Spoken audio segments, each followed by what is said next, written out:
The unsurpassed, penetrating, and perfect truth is seldom met with, even in 100,000 myriad kalpas. Now we can see and hear it, we can remember and accept it. I vow to make the Buddha's truth one with myself. Homage to the Buddha, homage to the Dharma, homage to the Sangha. What an honor to be able to talk to you all today on the 25th anniversary of Reverend Master Jiyu's passing. And I wanted to say thank you to Reverend Master Mayon for inviting me to do the talk. Thank you to all of you for coming. Thank you to Reverend Helen for coming up from Reading to play for us. And thank you to all the monks that are not here who enabled me to be here.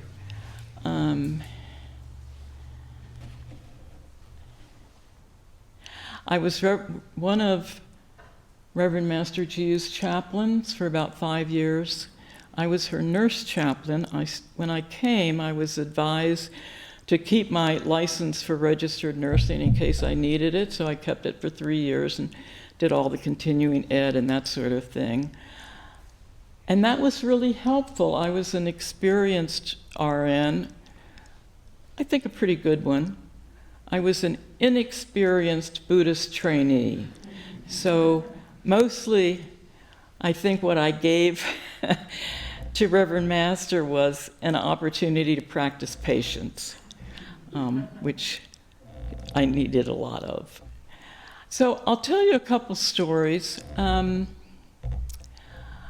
was with her for, I think it was about 5 years, one summer out at our hermitage, Fugen, and 2 summers in Berkeley, and 2 summers in Brookings, and I was with her the day she died. And people asked me, gee, what did you learn from Reverend Master Jiyu?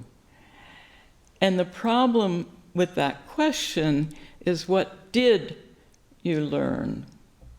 Because I'm still learning. In fact, I think I've learned more over the past few years than I did when I was with her. But here are the couple of stories to tell you. One was when we were out at Brookings, and I don't know, we were ordering some kind of medical equipment or something. It was something I was really familiar with, and she said, well, you know, go and get the information and come and let me know, and then we'll decide. I think she used the term "will decide," so of course I interpreted it as that I would decide, because I was an experienced person. So I got all the information and I went and gave it to her, and I said, so Reverend Master, what would you like to do? And she said, well, I think I'll think about it for a while. And I said, well, you know, they said that if we were going to get it by such and such a day, we needed to decide. And she said, well, I'll see. So I went on at some length about this, and finally she said, don't insist. And I said, well, Reverend Master, I'm not insisting. And she said, yes, you are. I said, no, I'm not. I'm not. She said, yes, you are. I said, no, I'm not. And so this went on for a while. And finally she said, well, Lass, why don't you go and sit with it for a little while and see what comes up for you?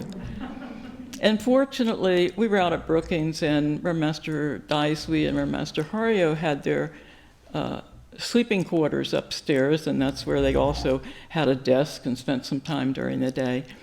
So I went upstairs. I can't really remember which one, but maybe both. Kindly, gently showed me where I was insisting and why I didn't need to. And I don't know that I've gotten that lesson yet. You'd have to ask the monks that are here and train with me. But it's one that I still remember, that even when we think we're right, even when we know 99.9% of the time that we're right, often it's not up to us to make that decision. And we simply have to let go. And I observed Reverend Master Jiyu letting go a lot of the time. the other story that has stayed with me,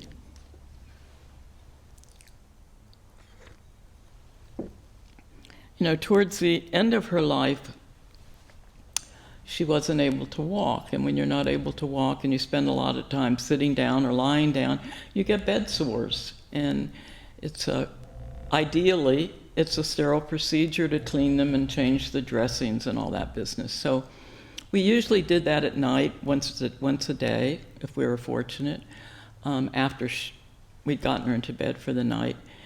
And there was one evening where, I can't remember what I did, but I had to kind of start over, if it's a sterile procedure. So I started over. Every once in a while she'd say, "Are you done yet?" And I'd say, "Not quite, Reverend Master." And then we'd go on, and then she'd say, "Are you done yet?" And I'd say, "Well, not yet." And finally we were done. Reverend Master Coton, who's our prior up at Lionsgate, was helping me, and so there was a few minutes after we finished, you had to go and get the supplies away and all that sort of stuff. And so then we poked our head in the door and said, "Well, Reverend Master, we're going now." And she said, "Good night." And then she said, "Thank you." And I was so overwhelmed by the fact that she would say thank you. I mean, it doesn't seem like much now, but we had, I don't know, for half an hour when all she wanted to do was be left alone and go to sleep. And it has stayed with me for years and years and years that I can express my gratitude even if I'm uncomfortable and even if I don't like what's happening to me. And I think that has played a large part in my getting to the point where gratitude and generosity are keynotes in my training, in keeping the precepts, in sitting in meditation, and in interacting with the other monks that live here, although it may not always be obvious. So I want to read you we didn't know what the weather was going to be. It could be pouring rain, so we didn't go out to the stupa. But let me read you the poem that's on the stupa. If life comes, there is only life. If death comes, there is only death.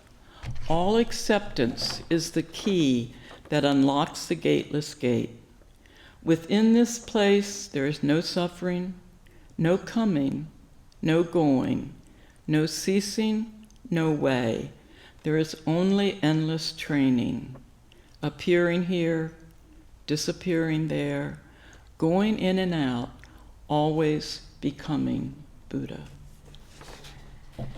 Well, I could spend the whole talk talking about each line, but I have other things I want to share with you. But I think what's the most encouraging is the line, and it's from the scripture of Great Wisdom, always becoming Buddha. So it means I don't have to worry that I'm not there yet.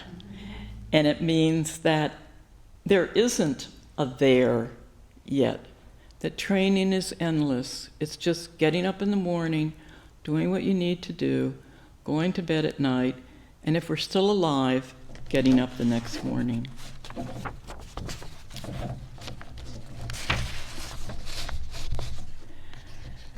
Last Sunday, Reverend Master Mayon offered us a lovely Dharma talk and titled it Autumn, and talked about impermanence. And I think it was the week before that Reverend Astor gave a talk, if I recall correctly. Either the title or her main topic was Stop, Look, and Listen. So with that in mind, and with the fact that these have been interesting months, I think, for most of us here, certainly for me.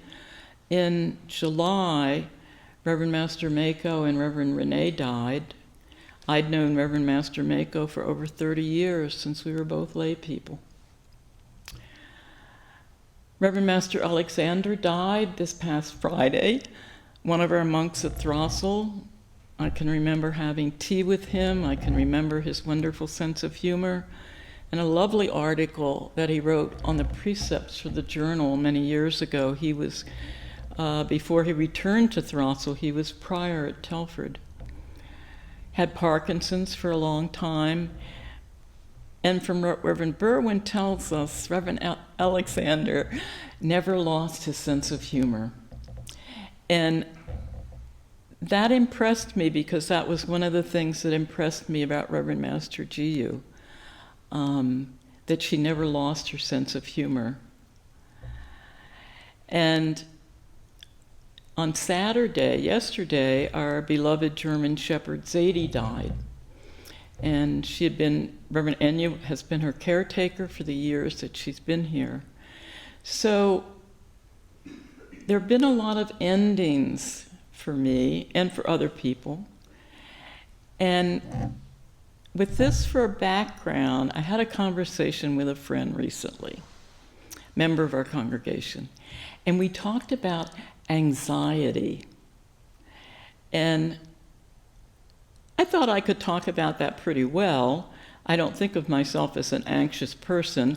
I usually put off my anxiety by procrastinating, which doesn't get me very far.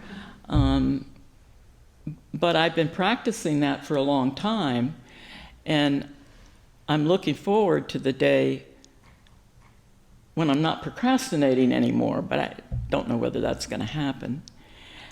So I'd like to explore a little bit the connection between anxiety and impermanence, because impermanence is always with us. And when I look at anxiety and I realize it's just a feeling, and for me, and I think for a lot of us, it's provoked by fear. And when I think about fear being just a feeling, I think, oh, well, maybe there's nothing real there. There's a wonderful article that Reverend Master Kinray posted on the Buddhist Priory website. I think it was from May of 2020. You can find it there. And it's called Finding Our Fearless Heart. And Reverend Master Kinray, in that article, describes fear as a passing feeling that gives us information like a cloud blocking the sun, our true self being the sun. And I realized that fear of whatever, can be our friend, letting us know that something is very, very wrong.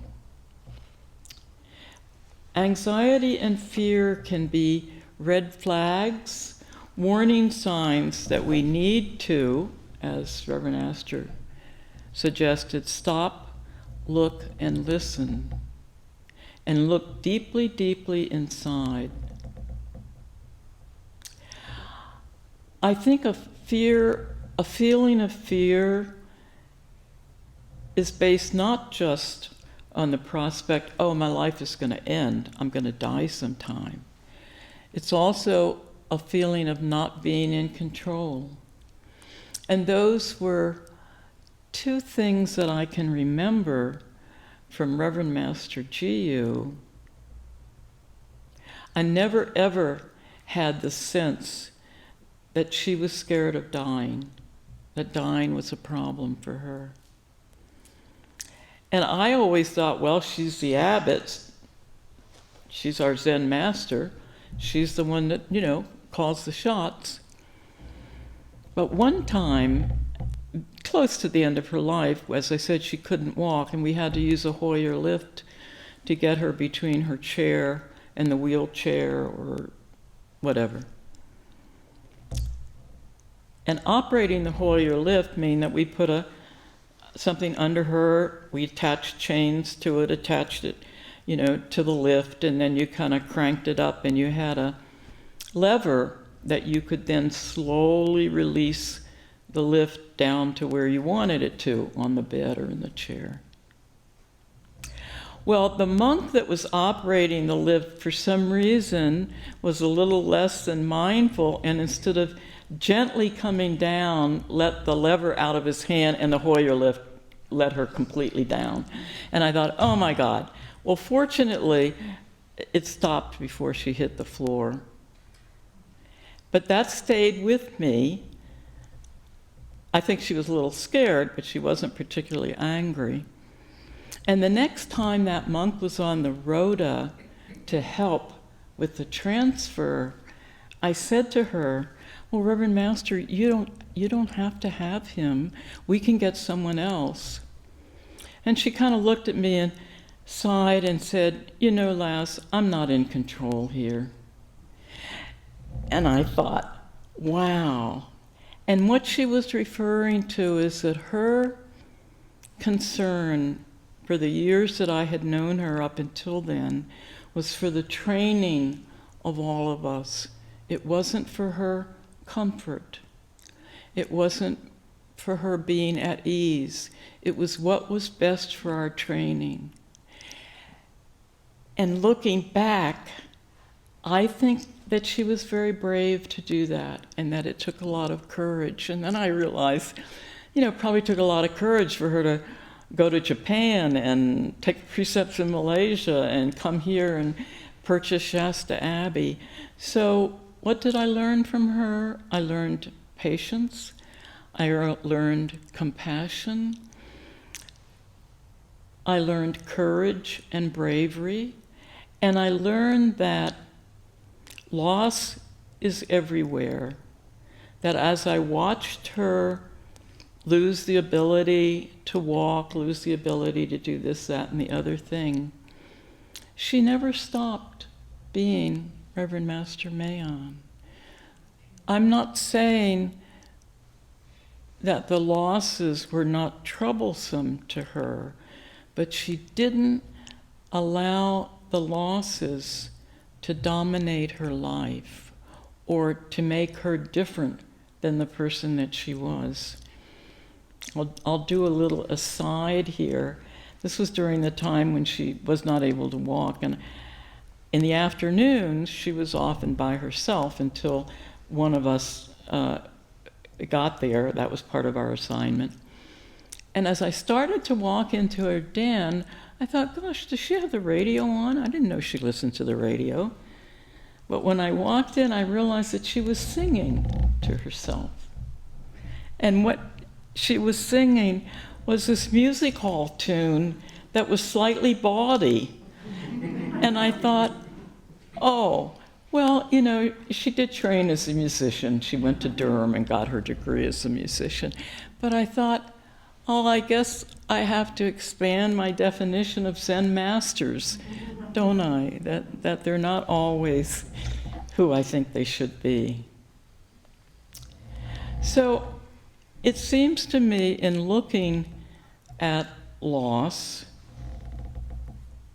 at least for myself, it's good to realize that, we encounter loss every day. By the time, starting with getting up in the morning, by the time we go to bed at night, we've lost that day. It's never going to come back. We've lost that day completely. So maybe one of the antidotes to loss and fear might be letting go. Of course, I talk about that all the time because I'm still working on it, right? Easier said than done. And if any of you have any advice, I'm happy for you to offer it to me.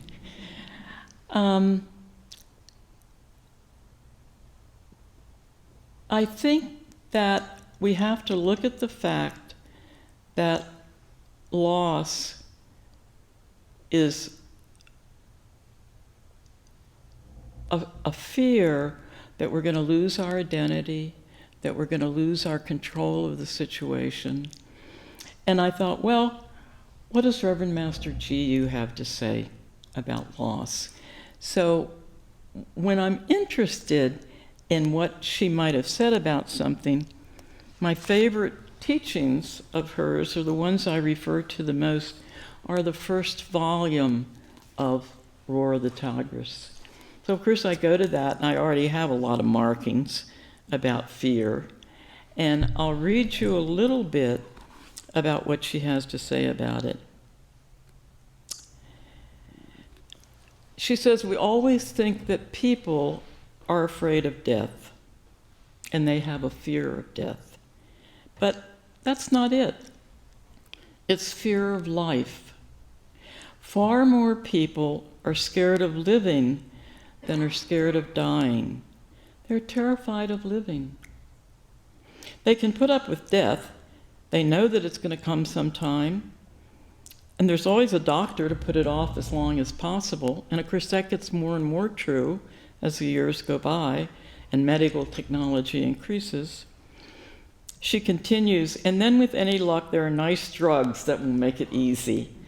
But tomorrow, you've got to go and face the boss, you've got to go to work, you've got to drive on the freeway, and there may be a maniac driving beside you. So what do? The fear of life is what drives people to religion, what drives them to psychiatrists, and what drives them to psychologists. How do I act? How do I interact with people? And when questions at that level don't give me the answer, I stop and I say, this has in quotes, all right, I must have a look deeply within me. And then you come to the most important thought of all. Maybe it's not life or death that's the problem. Maybe it's me. And I think that, at least for me, this is what brought me to the Abbey and brought me to being a monk, was recognizing that, gee, this is news. It wasn't them, it wasn't the world or my job or my son or my family that was the problem. It was me.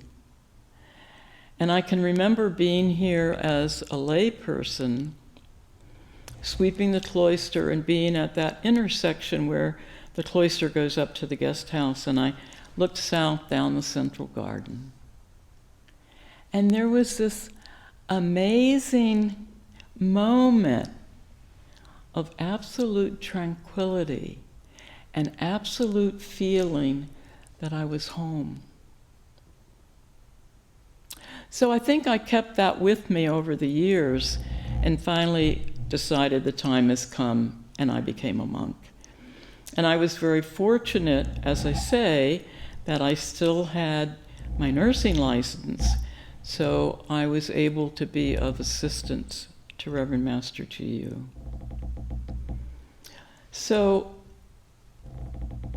I watched her die. I've watched a number of our monks die.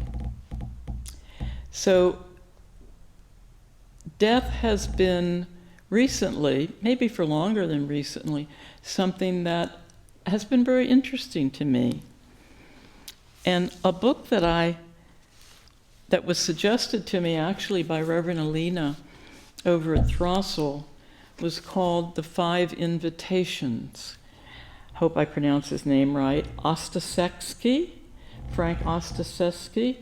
And the subtitle is Discovering What Death Can Teach Us About Living Fully. He's a co-founder of the Zen Hospice Project in San Francisco. And I want to share with you the 5 invitations because they've been helpful to me in not only looking at death, but looking at the way I live my life right now in the few remaining years that I have. So the 5 invitations, I'll read them to you, and then I want to go back and make a comment on them, is don't wait. Second one, welcome everything and push away nothing. Third, bring your whole self to the experience. Fourth, find a place in the middle of things. And fifth, cultivate don't know mind. Well, on the first one, don't wait, I think about Dogen. It says, time flies as an arrow from a bow. This moment is all we have. A question I've been asking myself, because obviously, as a very experienced procrastinator, don't wait rings bells for me. But I've started asking myself, well, if not now, when? And if not here, where? And that I have found very helpful. The second one, welcome everything and push away nothing. One of the things that he says in the book is, the end of anything is the beginning of something else. We're all afraid of loss, but loss is everywhere. And yet we have nothing to lose. When we welcome everything and push away nothing, that's when we can actually be fully present. And I think for me, I realized that welcoming everything means all acceptance, that I have to let go of my opinions, my judgments, and my criticism. I like very much the third one, which is bring your whole self to the experience. Whoever you are at the moment, give it your all, as the saying goes, regardless of how much there is in the all or how little there is in the all. I think we all have expectations of what we can offer. But I think often our expectations exceed our abilities. And when we're able to just say, okay, here I am, this is what I can do, then we can actually bring our whole self to the experience. The fourth one, find a place in the middle of things. We can find that place in the middle of things when indeed we let go of our opinions and judgments, which of course is easier said than done, and we can truly see and hear what goes on around us. So I think that what helps me the most in letting go is all acceptance. And I saw that in Reverend Master Jiyu day after day after day, all acceptance of whatever was happening. I think what helps me now in all acceptance is the kaleidoscopic mind. And I was enchanted when I found that in Roar of the Tigris, Volume 1. And I'll read you a little bit about what she has to say about kaleidoscopic mind. She's talking here about doing something about ourselves, about using whatever we have at the moment to allow ourselves to truly find the eternal. And she goes on to say that all of us, obviously, as we know, have the Buddha nature. So all of us, within us, have purity and stillness. She says, when you recognize the true extent of this purity and stillness, you realize your position in the scheme of things. You see the world as if through an ever-changing kaleidoscope that can see the Buddha in everything. This is what is meant by the line in our morning service scripture, which says, the wooden figure sings and the stone maiden dances, and the fence posts sing and dance. They all glorify the eternal. To be able to see Buddha nature in all things, to be able to see the Spirit in all things, this is what is meant by enlightenment. So when we can see the Buddha nature in everything, it's a lot easier to let go, to practice all acceptance. And it's okay to not have all the answers, to cultivate don't know mind.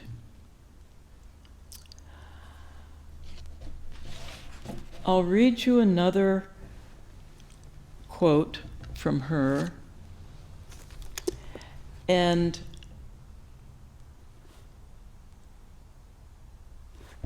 I think this has a lot to do with my acceptance of letting go. And what she has to say is, when meditation and perceptual living bear fruit, our entire outlook on life begins to change. And this is the arising of the mind of the Bodhisattva. What seemed to matter before no longer seems important. What comes to the forefront instead is the necessity to live by a few very simple things: charity, tenderness, benevolence, sympathy, and gratitude. Remember that if you wait until you are fully enlightened, you miss a tremendous number of opportunities to help people. You have to be careful that you don't think you can't be of help until you personally have found the eternal. If you try to follow the precepts, just doing that itself will start to help, and you need to keep that in mind. So, I think some of the questions that are good to ask ourselves as we're getting older, as we look at the possibility of dying, as we're sitting trying to make some sort of change in our lives, is what might be the major obstacle to my doing what I need to do? What is it that I need to let go of? What are the tasks that I need to work on now? For me, trying to answer those questions always comes down to gratitude and generosity, forgiveness, and remembering to love myself in the same way that I wish to love others. So I'm going to close with one more quote from Reverend Master Jiyu's appreciative description of lay training, because I think one of the questions that came up for me, and it comes up for other people, is, do I have to be a monk to do this training? And what she says, what the layperson understands in training, they show in their everyday life. And in that way, they benefit and teach others, although not doing so consciously. They teach by example, simply by going through life, practicing the Bodhisattva way, without bugging people and without trying to teach them. Just by doing that, which a Bodhisattva does, you will teach. And this unassuming practice of the Bodhisattva way is the final and great achievement of the lay person and the purpose for their existence. So regardless of whether we're monks or lay people, we're here to help beings. And if I take away one thing from my years with Reverend Master Jiyu, it would be that her focus was on helping beings, especially her monks. And I would like to mention the Dharma talk that was given 5 years ago on the 20th anniversary of her passing. It was given by Reverend Master Hario, who's the head of our order, and it's on our Shasta Abbey website, and he titled it Reflections on Reverend Master Jiyu. It's a lovely talk. It's a long talk. If you go to the Shasta Abbey website and you click on teachings, and then you click on senior monks, you'll be at Reverend Master Hario's talk. And if you want to hear some more reflections on Reverend Master Jiyu and taking them a little deeper, I recommend that talk to you. So thank you all for coming today, and have a good day. Thank you for all your training. Homage to the Buddha, homage to the Dharma, homage to the Sangha.